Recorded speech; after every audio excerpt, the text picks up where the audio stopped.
நல்ல காரியத்தை ஸ்டார்ட் பண்றதுக்கு முன்னாடி எங்க இருந்து ஸ்டார்ட் பண்ணலாம்? நம்மள பிடிச்சவங்க இருக்கிற இடத்துல இருந்து ஸ்டார்ட் பண்ணலாமா? இப்படிலாம் நிறைய விஷயம் மனசுக்கு தோணும் இல்லையா?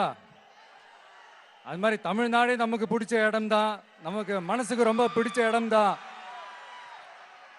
தமிழ்நாட்டில் எங்க இருந்து வேணாலும் நம்ம ஸ்டார்ட் பண்ணலாம். பட் இருந்தாலும் நம்ம வீட்டு வாசல்ல இருந்து ஸ்டார்ட் பண்றதுன்னு ஒண்ணு இருக்குல்ல.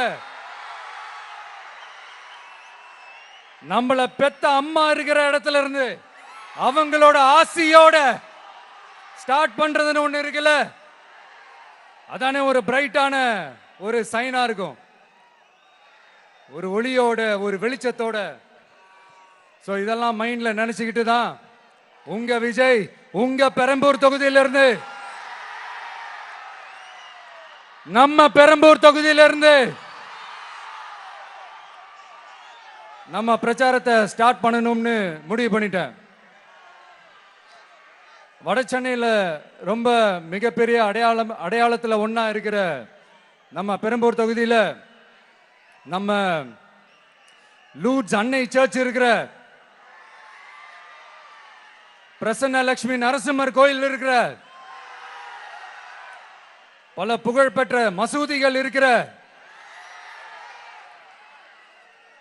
இந்த பெரம்பூர் தொகுதியில நம்ம பிரச்சாரத்தை ஸ்டார்ட் பண்றோம்.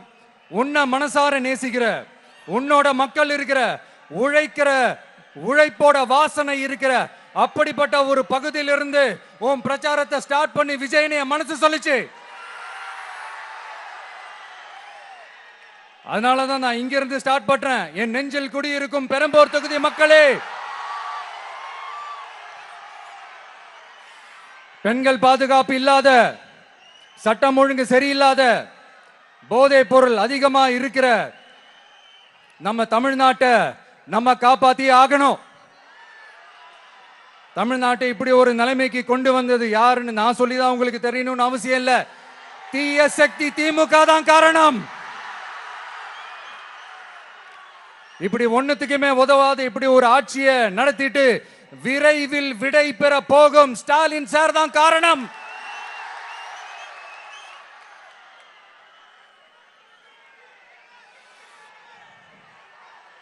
இந்த 5 வருஷத்துல என்ன நடத்தினாங்க? ஆட்சி நடத்தினாங்களா இல்ல வேற ஏதாவது நடத்தினாங்களா?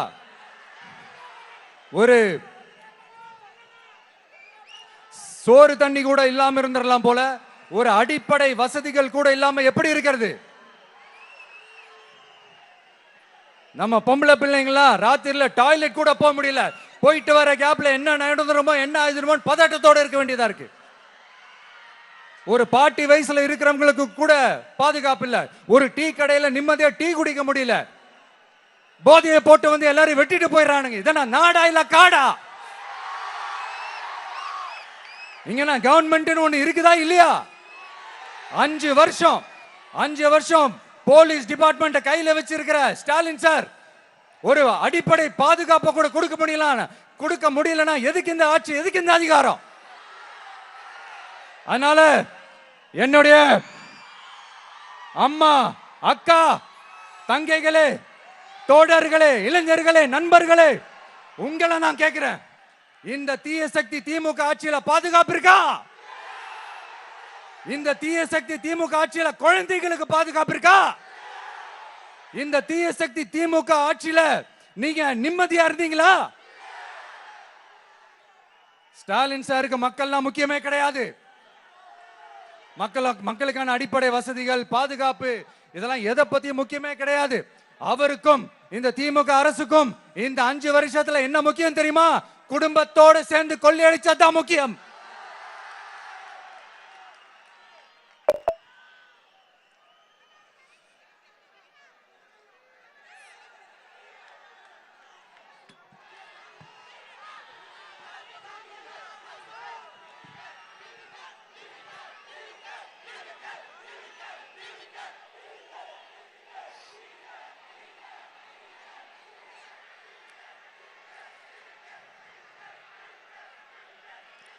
நான் முன்னாடியே சொன்ன மாதிரி டாஸ்மாக்ல மட்டுமே இது வரைக்கும் 1000 கோடிக்கு மேல ஊழல். இது வெளியே தெரிஞ்சது. வெளியே தெரியாதவருக்கு இன்னும் எவ்வளவு இருக்குதோ. அதே மாதிரி நகராட்சி துறையிலையும் 1000 கோடிக்கு மேல ஊழல். நம்மள பசங்க பிள்ளைங்க எல்லாம் படிச்சுட்டு வேலை தேடி எங்கெல்லாம் எப்படியெல்லாம் அலையறாங்க. அதுக்கு இந்த கவர்மெண்ட் என்ன செஞ்சிருக்காங்க தெரியுமா? இந்த நகராட்சி துறையில வேலை வாங்கி தரதா சொல்லிட்டு கோடிக்கணக்கான பணத்தை லஞ்சமா வாங்கிக்கிட்டு தகுதியானவங்களுக்கு வேலை வாய்ப்பை இல்லாத அளவுக்கு பண்ணியிருக்கிறாங்க. இதெல்லாம் எவ்வளவு பெரிய ஒரு ஏமாத்த வேலை. அதனால நம்ம தம்பி தங்கைகளே, உங்களுக்கான வேலை வாய்ப்பு இல்லாத இந்த ஸ்டாலின் சார் சர்க்காரை என்ன பண்ணலாம்? தூக்கி வீசி அறிவோமா? உங்களுக்கு பாதுகாப்பு இல்லாத, உங்களுக்கு வேலை வாய்ப்பு இல்லாத இந்த தீய சக்தி திமுக அரசு என்ன பண்ணலாம்? தூக்கி வீசி அறிவோமா? அடுத்து வண்டியா வச்சிருக்கிற பணத்தை என்ன பண்றதுன்னு தெரியாம இப்ப உங்க எல்லார்கிட்டையும் கொடுத்து எப்படியாவது ஜெயிச்சிடலாம்னு கனவு காணிட்டு இருப்பாங்க. நான் முன்னாடியே சொன்ன மாதிரி எல்லாத்தையும் வாங்கிக்கங்க. வாங்கிக்கிட்டு அவங்க காதுலயே விசில ஊதி அனுப்புங்க. எப்படி? அவங்க செவிலே விசில ஊதி அனுப்புங்க.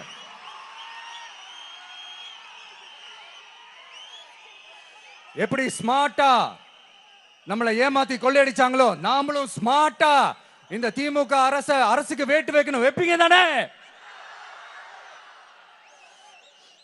உங்களுக்கும் நம்மளுடைய ஜென்சி கிட்ஸுக்கும் நான் சொல்லிக்கிறது ஒண்ணுதான். ஏப்ரல் 23 காலங்காத்தால பக்காவா ரெடி ஆயிட்டு உங்க ஓட்டர் ஐடி கார்டை கையில் எடுத்துக்கிட்டு முதல்ல பூத்துல போய் நின்னு அந்த விசிலுக்கு நேரா இருக்கிற அந்த பட்டனை ஒரு அழுத்துங்க. உங்க வீட்டுல இருக்கிற ஒவ்வொருத்தரையும் அழைச்சிட்டு போங்க. வெளியூர்ல இருந்து இங்க சென்னையில இருந்தீங்கன்னா ஊருக்கு போகணுமே ஓட்டு போடணுமே சொல்லி அசால்ட்டா இருந்துடாதீங்க. அட்வான்ஸா உங்களுடைய டிக்கெட்டை புக் பண்ணுங்க. இது ஒரு தலைமுறைக்கான தேர்தல், உங்களுக்கான தேர்தல். எவ்வளவு பெரிய வசதியான வாழ்க்கையா இருந்தாலும் எல்லாத்தையும் உதறி தள்ளிட்டு உங்களுக்காக மட்டுமே வந்திருக்கிறேன். உங்களுக்காக நன்றி கடன் செலுத்துறதுக்காக மட்டுமே வந்திருக்கிறேன். எல்லா வழிகளையும் தாங்கிக்கிட்டு உங்களுக்காக மட்டுமே வந்திருக்கிறேன். ஒரு நாளும் பொய் சொல்லி உங்களை நான் ஏமாத்த மாட்டேன். இந்த 4 முனை போட்டி 40 முனை போட்டி எத்தனை முனை போட்டி எத்தனை உருட்டினாலும் இங்க 2 முனை போட்டி தான். ஒன்னு டிவிகே, இன்னொன்னு டிஎம்கே. மக்கள் விரோத ஆட்சி நடத்துற ஸ்டாலின் சார் வேணுமா? மக்களை நேசிக்கிற விஜய் வேணுமா? அவ்வளவுதான் இந்த தேர்தலே. அதனால உங்க விஜய்க்கு, உங்க அண்ணனுக்கு, உங்க தம்பிக்கு, உங்க பிள்ளைக்கு